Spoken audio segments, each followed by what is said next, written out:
কেউরে মারার লাগিয়া দাঁড়ে আইতে হয় না, দূরে তো মারা যায়। দূরে থেকে তিলে তিলে মারাতে দাঁড়া একবারে মাইরা লয়া বালা। কত সুন্দর দেখছেন মিডিয়ার সামনে আয়া নিজের নির্দোষ দাবি করতেছে। হ্যাঁ, ভিতরে কোনো অপরাধ বোধ, অনুশোচনা কিচ্ছু নাই। গলা উঁচা করে কইতেছে হ্যাঁ নির্দোষ, হ্যাঁ তো মরতে কয় নাই। হ্যাঁ হ্যাঁ মরে গেছে, হ্যাঁ হ্যাঁ হ্যাঁ কি দোষ এটা, কি সুন্দর আয়া কইতেছে। আর মিডিয়া কি সুন্দর ইন্টারভিউ নিতেছে।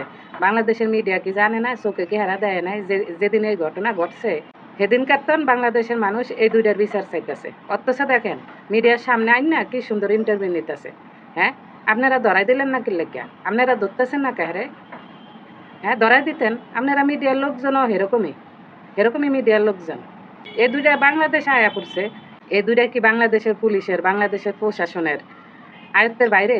হ্যাঁ, এরা কি বাংলাদেশ প্রশাসন পুলিশের আয়ত্তের ভিতরে নাই? ধরে না কে?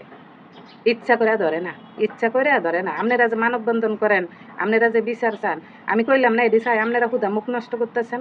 এটি কোনো দিনই হইব না। হ্যাঁ, এর চেয়ে বড় বড় কত ঘটনা ঘটে গেছে, কত মানুষের জীবন চলে গেছে, হেডিরই বিচার হইতেছে না। আর এই যে ইকরা নিজের জীবন নিজে দিয়ে দিছে, এটার বিচার বাংলাদেশের মানুষ সহজে করব, প্রশাসন করব? হ্যাঁ, মনে তো হয় না।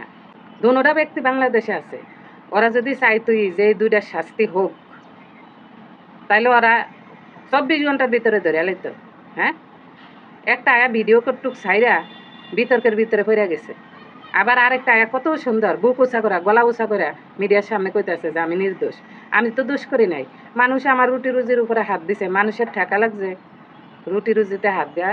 হ্যাঁ, যখন আপনি জানতে পারবেন যে আপনার সংসারে আপনার স্বামীর জীবনে অন্য কোনো মেয়ে আইছে, তখন তো আপনি অর্ধেক এমনি মরে যাবেন। হ্যাঁ, বোঝা উচিত না? আগে তো বিয়ে শাদী হয়েছে, এমন তো না যে আবিয়ার তো মানুষ আকল জ্ঞান কিচ্ছু হয় নাই। হ্যাঁ, 2 বাচ্চার বাপেরতে বিয়া বসে ডিভোর্স হয়েছে, পাইকা জুনা জুনা হয়ে গেছে। সেই মাতার কি বুঝে না যে একজনের সংসারে আরেকজন ঢুকলে সেই মানুষটা এমনি তিলে তিলে মরে যায়? এই মাতার কি এটা বুঝে না? হ্যাঁ, আর আঙ্গ বাংলাদেশের মিডিয়ার মানুষজন যদি ভালাই হইতো, আপনারা যদি ভালাই হইতেন, এগেরে এনে বয়ে বসে এরা না দেখা ইন্টারভিউ না নিয়ে এগেরে না আগে ধরাই দিতেন পুলিশের হাতে। হ্যাঁ, ফের ঘরে যায় এগের মুখের সামনে ওই যে মাইক মুখ ধরতেন, পরে এগিয়ে কথা কইতো, হেডি আপনারা শুনতেন। এগেরে সামনে লো ইন্টারভিউ নিতেছেন, সারা বাংলাদেশের মানুষ এই দুনুরার বিচার চাইতেছে, আপনারা কি সুন্দর সামনে লো ইন্টারভিউ নিতেছেন, এটা মেয়েটা জিগাইতেছেন। হ্যাঁ, এইসব নিয়ে বিশ্বাস করেন কথা কইতেও ভালো লাগে না। ফেসবুকটার ভিতরে ঢুকলে এসব ভিডিওগুলোর সামনে আয়ে দুই এক কথা না কয়েও পারা যায় না। আরেকটা কথা কই, এই যে তিথি আর আলবিরে নিয়ে ভিডিও বানানোর কারণে দুই একটা মানুষ আইসা এনে বাজে কমেন্ট করে। তোরা যারা বাজে কমেন্ট করতে সুস্থ করে কই হন, কমেন্ট করার আগে ওই জায়গায় ভালো করে কমেন্টের সিরিয়াল দেখবি।